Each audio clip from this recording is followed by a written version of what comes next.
एक तरफ दुनिया की तीसरी सबसे बड़ी अर्थव्यवस्था बनने की दौड़ और दूसरी तरफ बुनियादी जरूरतों के लिए संघर्ष करता एक बड़ा तबका। क्या भारत का विकास समावेशी है?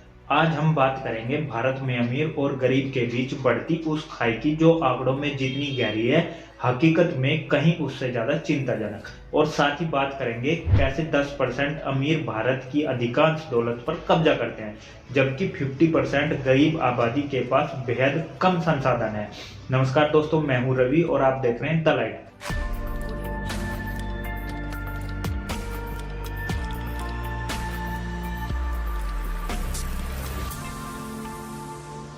हालिया रिपोर्ट के अनुसार भारत में संपत्ति का विवरण काफी असंतुलित है। वर्ल्ड इनक्वालिटी लैब की report is Indian a billion Raj के मुताबिक भारत में सबसे अमीर 1% लोगों के पास लगभग 40% दौलत है। वहीं नीचे की 50% आबादी के पास देश की कुल संपत्ति का मात्र 6% हिस्सा रह गया है। यह स्थिति ब्रिटिश राज के समय की असमानता से भी अधिक गंभीर मानी जा रही है। इस खाई के बढ़ने के पीछे कई संरचनात्मक कारण हैं। Number 1, skill gap. तकनीकी और एआई के दौर में स्किल्ड लेबर की आय तेजी से बढ़ी है, जबकि असंगठित क्षेत्र के मजदूरों की मजदूरी स्थिर है। नंबर 2, बढ़ती पूंजी आय। अमीरों को ज्यादा निवेश और व्यावसायिक लाभ मिलता है, जिससे उनके पास अधिक संसाधन जमा होते हैं। नंबर 3, शिक्षा और स्वास्थ्य तक पहुंच। गुणवत्तापूर्ण शिक्षा और निजी अस्पतालों का खर्च मध्यम और गरीब वर्ग की बचत को खत्म कर देता है। नंबर 4, कर प्रणाली।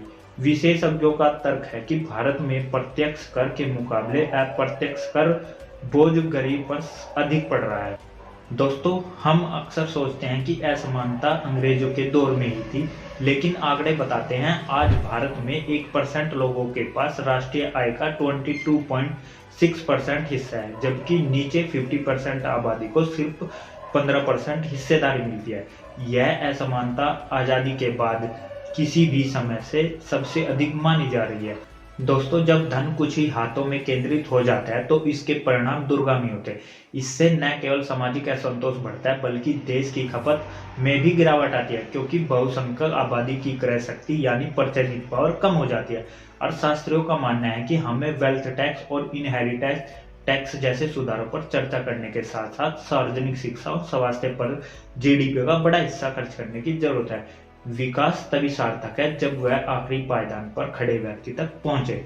दोस्तों, असमानता सिर्फ आधारभूत का अंतर नहीं है, यह समाज की आत्मा पर छू रहा है। जब कुछ लोगों के पास दौलत की चौड़ी नदियां हो और बाकी के पास सूखे रेगिस्तान, तब हमारे देश का असली विकास सवालों में पड़ जाता है। अगर हम ये खाई नहीं पाटेंगे तो विकास सिर्फ कुछ के लिए ही इतिहास बनकर रह जाएगा।